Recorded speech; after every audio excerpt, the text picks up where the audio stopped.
Interviewing Wilbur Conley. Birthday September 4th, 1926. U.S. Navy Seaman First Class.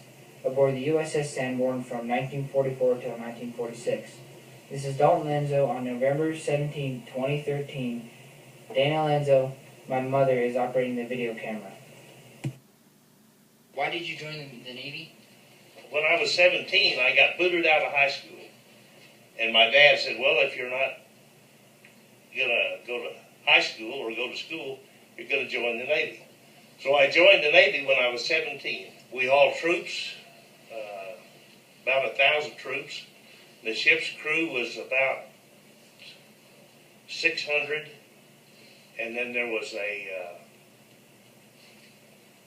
that was the enlisted men, around 600, I think, and there was about 60 officers aboard, including the captain. What were your duties on board the ship? Aboard the ship, when I first went aboard the ship, I was on 3 months mess cooking.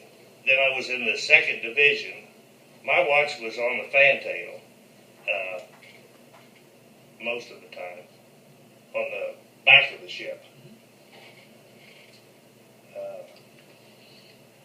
And you had a pair of field glasses, and if you could convince somebody to go get you coffee, if you had a night watch, why, you had lots of coffee. Well, everywhere we went, we were in a convoy because they didn't have any real firepower. And there was, at the time, there was quite a few Japanese submarines that were looking for unarmed ships. And if we went, if you went to convoy, well, there's always,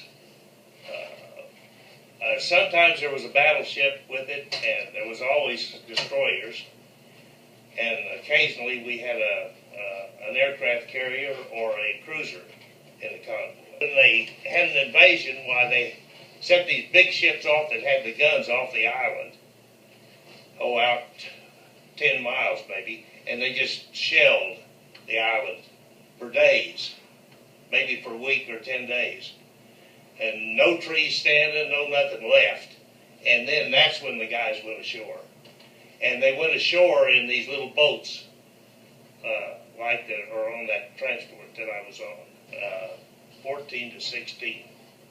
And they were on davits that hung over the ship. And when they got ready to lower them, well, they just let lower them right down in the water with cables. And then they threw a net over the side of the ship, and the guys bailed off that to go down into the boats. They'd run the boats around and get over to the rope ladders and climb down those and get into the boats with all their gear. Marines or Army, and their personal, their guns and everybody had a little shovel that you dig a foxhole with, and all that kind of stuff, bayonets. And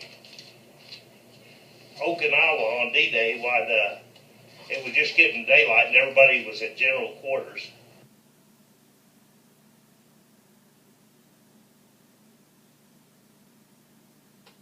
But anyway, we were going into this island, and it was just dusk. And this plane flew in, and we never did see it at all. And we were directly behind the ship that got hit. What they were doing, they were flying right at, just barely off the water, and you couldn't see it.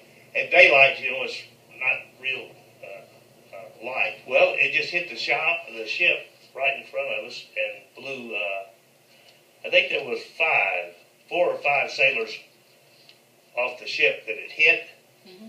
And we pulled out, and these guys were out in the water hollering help, and we threw some life preservers out.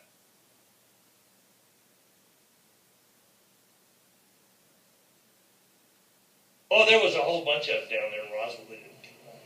Yeah, there was a bunch of them that didn't come back.